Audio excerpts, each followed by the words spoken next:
Hello everyone, आज का topic है अलार्म साउंड चेंज कैसे करें। गाइस मेरे पास ये है पोको का फ़ोन। वीडियो स्टार्ट करते हैं। आपको यहाँ पे जाना सेटिंग पे एंड यहाँ पे आपको ऐसा इंटरफेस देखने को मिल जाता है। आपको साउंड वाइब्रेशन में जाना है एंड यहाँ पे अलार्म पे क्लिक करेंगे।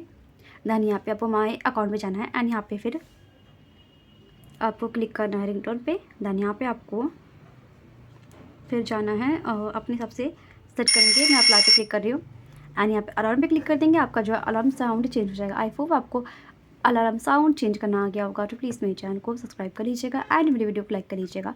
गाइस मिलते हैं नेक्स्ट वीडियो में एक नए टॉपिक के साथ। तब तक के लिए नमस्कार।